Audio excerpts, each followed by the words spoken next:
उधर chief justice of Pakistan ने कहा है कि पार्लियामेंट के किसी इकदाम से अदलिया के इख्तियारात महदूद नहीं किए जा सकते। मजीद जानते हैं इस रिपोर्ट में।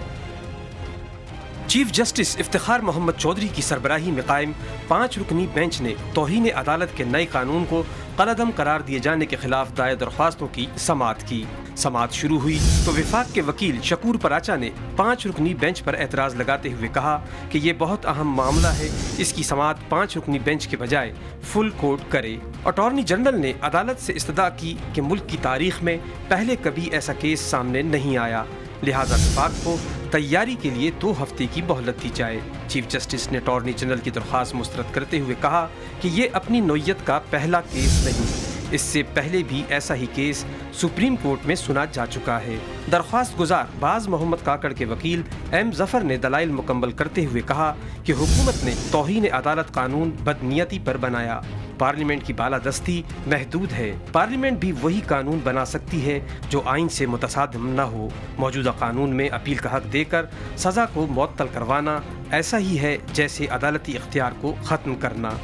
उनका कहना था कि इस्लाम में किसी भी शख्स को कोई इस्तिस्ना हासिल नहीं।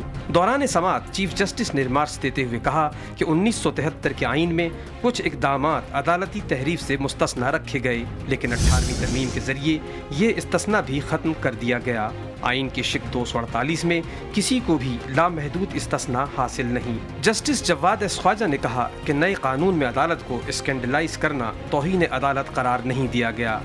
कानून के खिलाफ दायर की गई तमाम दरख्वास्तों में नए कानून को कलअदम करार देने का मौक़िफ़ यकसा नज़र आता है। अदालत ने केस की समाअत मंगल तक मुलतवी कर दी। उधर तौहीन अदालत कानून के खिलाफ मुल्क भर के वकला ने यौम सियाह मनाया। तौहीन अदालत कानून 2012 के खिलाफ पंजाब बार काउंसिल ने सुबह भर में हड़ताल की कॉल दी थी। अपील पर सूबे के दीगर शहरों की तरह लाहौर में भी वकला ने बॉयकॉट किया। लाहौर हाई कोर्ट में वकला की जानिब से जुज़वी हड़ताल की गई, जबकि मातहत अदालतों में वकला की हड़ताल के बाइस सैकड़ों मुकदमात की समाअत ना हो सकी, जिसकी वजह से साइलिन को शदीद मुश्किलात पेश आई। वकला का कहना था कि तौहीन अदालत का नया कानून काला कानून है जो अदलिया को मातहत बनाने की कोशिश है।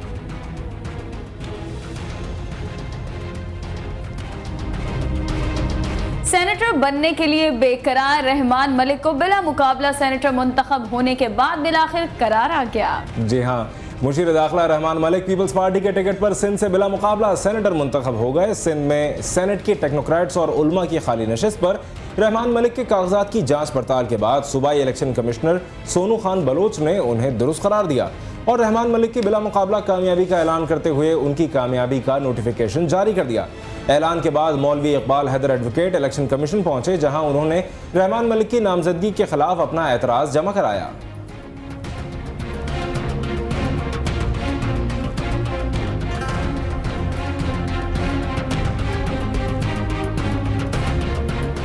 और यहाँ एक ब्रेकिंग न्यूज़ से आगाह करते हैं। दहशत गर्दों को दिए जाने वाले शनाख्ती कार्ड के इजरा की तहकीकात की जाएगी। लाहौर से ये खबर हमें मौसूल हुई है। आपको एक बार फिर बताते हैं कि दहशत गर्दों को दिए जाने वाले शनाख्ती कार्ड के इजरा की तहकीकात की जाएगी। इस बारे में अपडेट लेते हैं अपने नुमाइंदे मोहम्मद उस्मान से। जी उस्मान, हमें तफसीलात से आगाह कीजिएगा। जी शहजाद, नादरा के चेयरमैन है तारिक मलिक, उनकी तरफ से ये कहा गया है कि तहकीकाती कमेटी जो है वो इस सिलसिले में तश्कील दे दी गई है जो दहशत गर्दों को शनाख्ती कार्ड के इजरा के हवाले से इंक्वायरी करेगी। इस तहकीकाती कमेटी के अंदर DGFIA की सरबराही में ये कमेटी जो है वो तश्कील दी गई है, जिसके अंदर हसास इदारों के अफसर और नादरा के आला अफसरान भी शामिल होंगे। ये तहकीकाती कमेटी जो है वो जो है 3 रोज में इंक्वायरी मुकम्मल करके रिपोर्ट पेश करेगी और इस सिलसिले में तहकीकात में तमाम पहलू जो है वो मद्देनजर रखे जाएंगे कि जो भी इनमें बॉडीज मुलविस हैं जो कि शनाख्ती कार्ड इस तरह से इजरा करती है बगैर तस्दीक के, उन तमाम अफराद को जो है वो सामने मद्देनजर रखा जाएगा और हर पहलू से इस केस को देखा जाएगा और उसके बाद जो सामने जो इंक्वायरी होगी, जो तफ्तीश मुकम्मल होगी, उसकी जो रिपोर्ट है वो 3 रोज के अंदर अंदर ये तहकीकाती कमेटी पेश कर देगी। जी बहुत शुक्रिया मोहम्मद उस्मान हमें अपडेट करने का।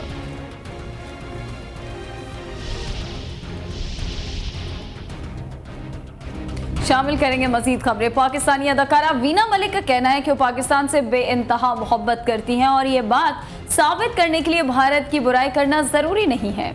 बरतानवी नशरियाती इदारे को इंटरव्यू में वीना मलिक ने कहा कि वो एक अदाकारा हैं और अदाकार दुनिया के हसास तरीन लोग होते हैं। हम अदाकार अंदर और बाहर एक ही तरह के होते हैं। मुझे अपने मुल्क से प्यार है और उसके लिए ज़रूरी नहीं कि पड़ोसी मुल्क की बुराई की जाए। मुझे दोनों मुल्कों से प्यार है। वीना मलिक का कहना है कि उन्होंने अपने मुस्तकबिल के हवाले से कोई हदफ तय नहीं किया और ना ही वो आइडियलिज्म पर यकीन रखती हैं। उनकी मंजिल क्या है ये तय नहीं है, इसलिए हर दिन को पहला और आखिरी समझकर जीती हैं। डिनाई कर दिया।